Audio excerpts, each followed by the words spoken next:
Hey guys, so chapter 1013 of One Piece just came out, and there's quite a bit of stuff happening in this chapter. Mostly kind of picking up where we last left off with the whole Ulti, Big Mom, Usopp, Nami scene.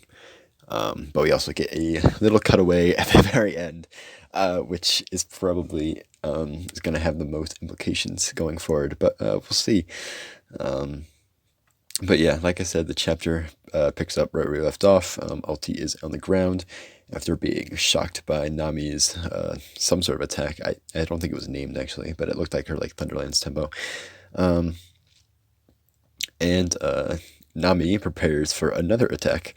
Um, Big Mom's kind of just standing there in the back, more worried if Otama's okay now that seeing that Ulti's down.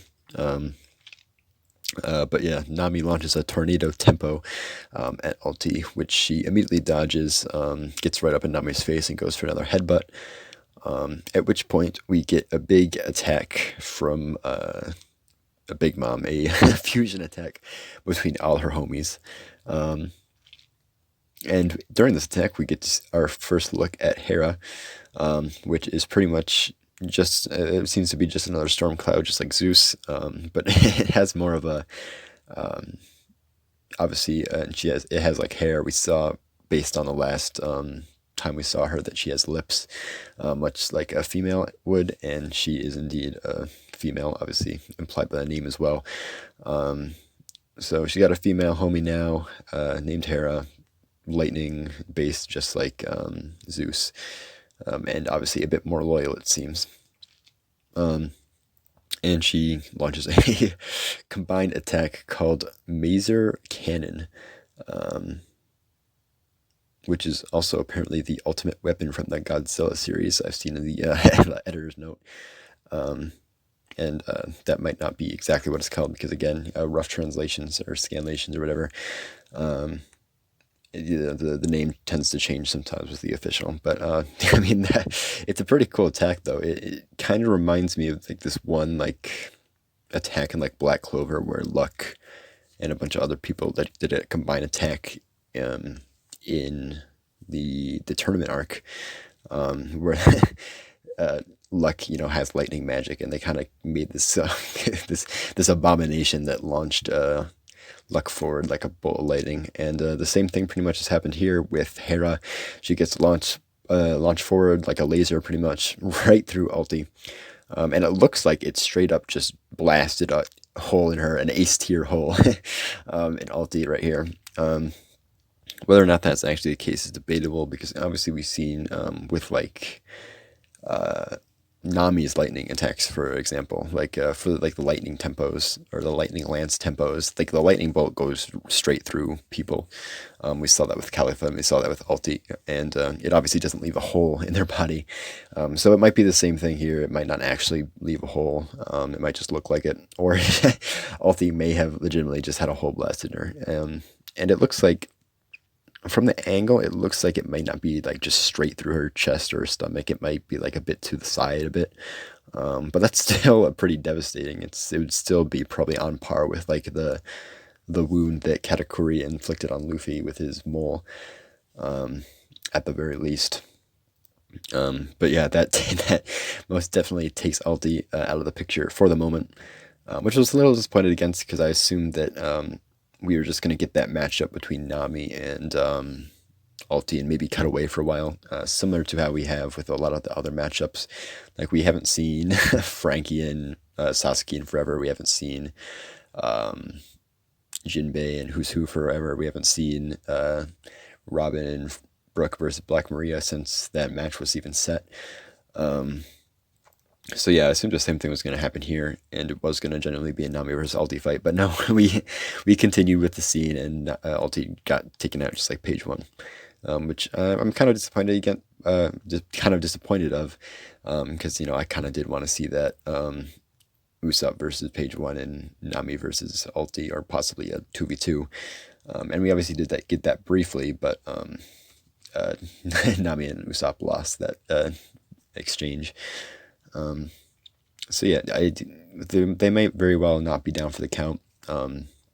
And if maybe the raid fails as a whole, which something at the end of the chapter may or may not imply, um, then they'd get another chance to go at it at some point. So I wouldn't completely rule page one and Alti out of the arc entirely, but I can definitely see them being down for the count for at least a good chunk of the rest of Onigashima or the arc as a whole. But we'll have to see. But as Nami and Usopp are running away, carrying Tama, um, uh, Nami notices Zeus poking his head out behind a wall, and Zeus obviously notices that he's been replaced by Hera. So he goes to look at Nami as well, and Nami kind of just gives him the cold shoulder. So he's kind of been abandoned by both there. And there's also an exchange between the three homies. We get to see a little bit more about Hera, and it seems like the favor that Prometheus asked for when he asked Big Mom to create the new homie was to make it a female so it could be his girlfriend. But Hera did not reciprocate those feelings. So, yeah, I guess that's the reason. That's the whole explanation behind the favor thing, which is kind of goofy, but I like that. Um, but yeah, Nami gives him a cold shoulder, and then Zeus tries to go back to Big Mom. Big Mom says no. Six Hera on Zeus, and he takes Hera just bites a chunk out of Zeus, because Big Mom doesn't want to just let him go, because that is part of his or her soul. So it's better to just have him be absorbed into Hera, and keep that bit of strength left over, or at her disposal, or whatever. So yeah, at this point, Zeus tries to. I'm kind of skipping over something. Big Mom kind of just plucks Tama right out of Usopp's hands as they're running, and puts them up nice and safe. As she goes in for a big swing attack on Nami and Usopp as they're running away. And Zeus comes in to save the day. It looks like he's going to get this big, valiant moment where he gives his life for Nami. So, saying that he messed up and has been discarded by both sides. So he wants to go out in a way that makes sure he's not all alone when he dies. So he tries to give his life for Nami, but then just instantly gets caught by Big Mom and starts getting the soul sucked out of him. So I don't know if this is supposed to be an emotional scene or if it's supposed to be just like a gag. I'm going more for the gag type thing. Definitely, especially with Nami and Usopp's expression after Zeus gets caught there. But on that note, she tries to feed him to Hera again. And as Zeus is going in, Nami feeds him some final black lightning balls. As he's getting sent inside the mouth. So I don't know, he gets this lightning as he's getting eaten. So I don't know, maybe next chapter we'll see that this gives him a power surge and he's somehow able to break free of Hera, or maybe this is just legitimately the end of Zeus. I don't know, we have yet to see that.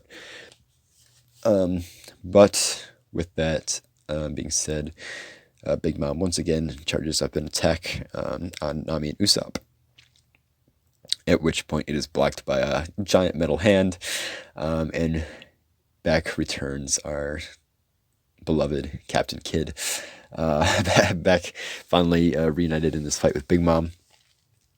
Slams her face into the ground with a move called Punk Gibson.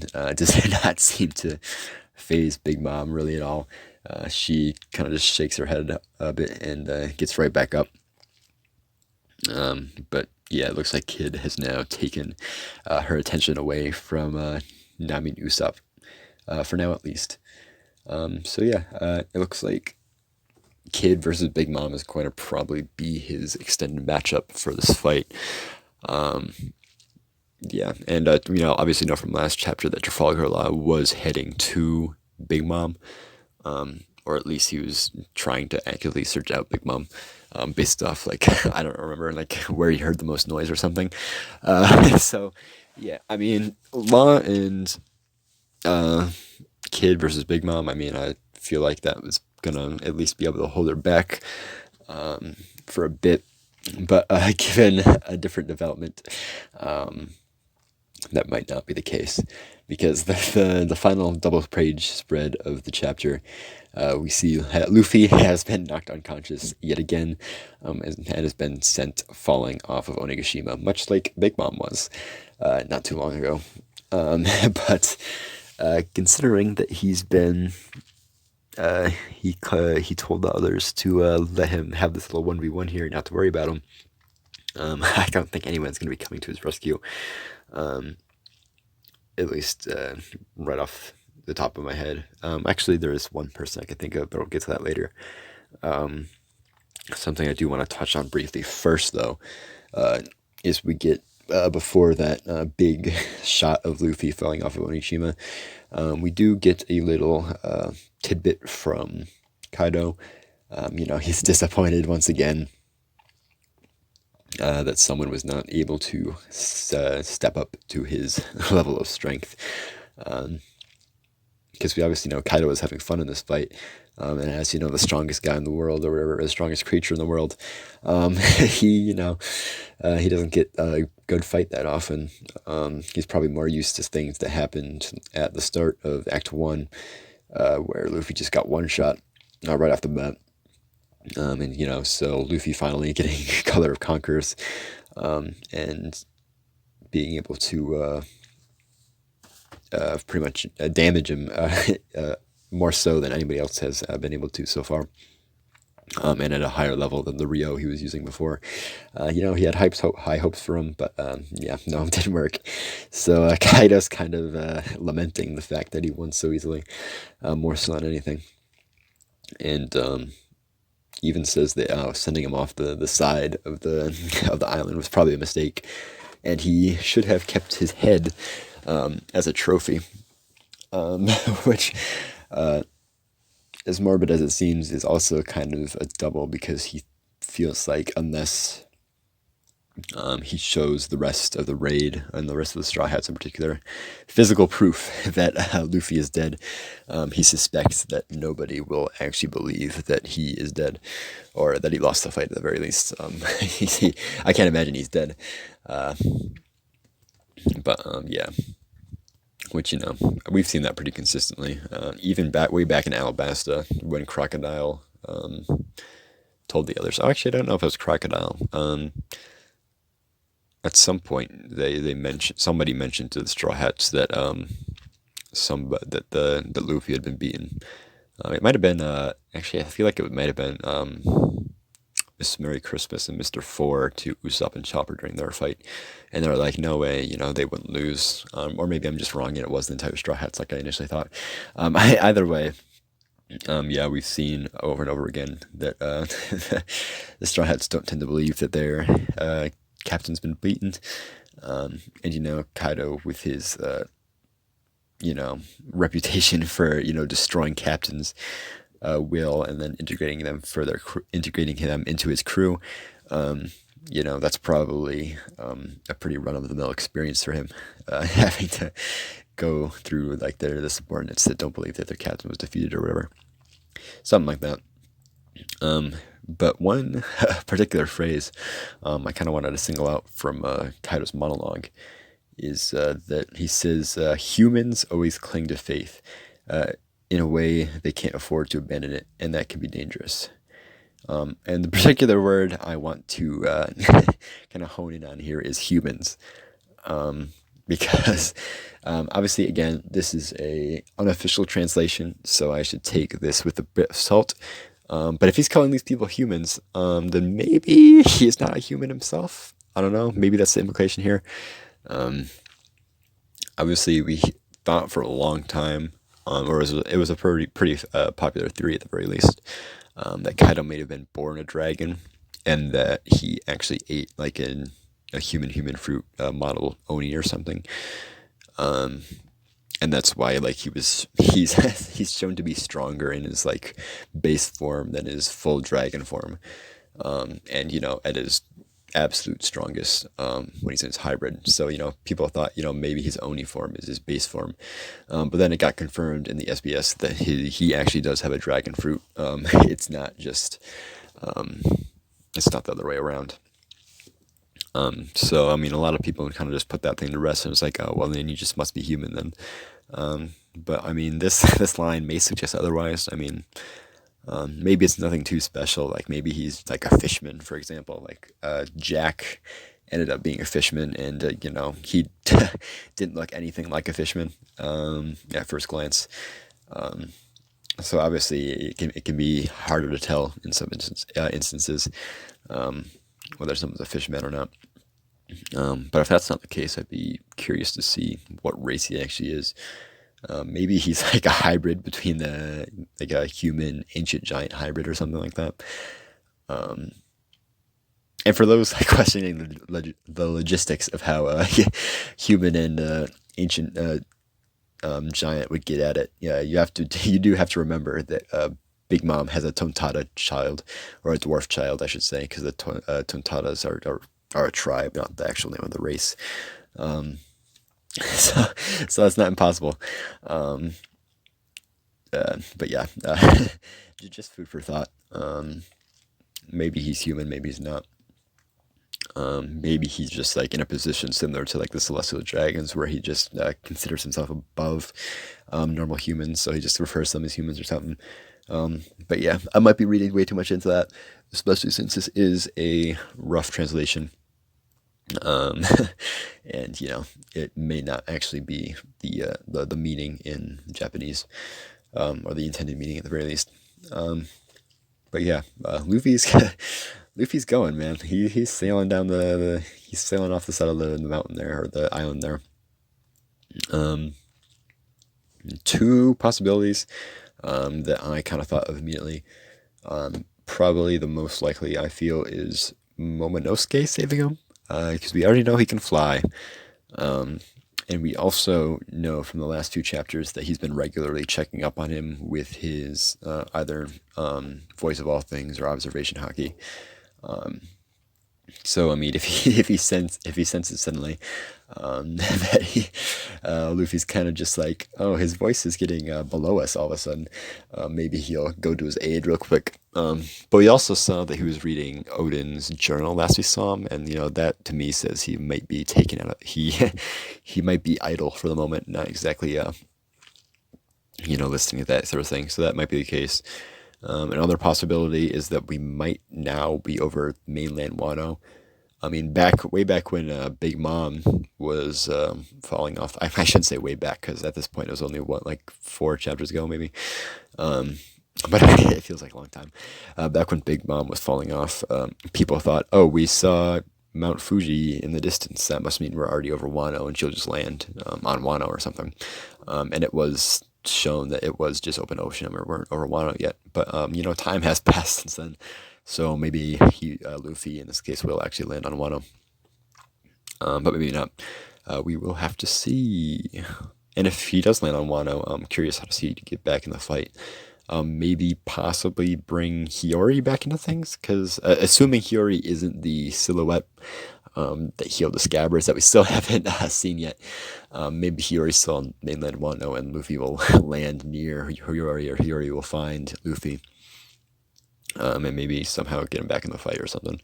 That could possibly be a wee way if, again, assuming if Hiyori isn't the silhouette, to get Hiyori engaged in the whole raid again, and engaged in the plot of Wano again, because we haven't seen her in a while, despite how pivotal a role she plays, more or less.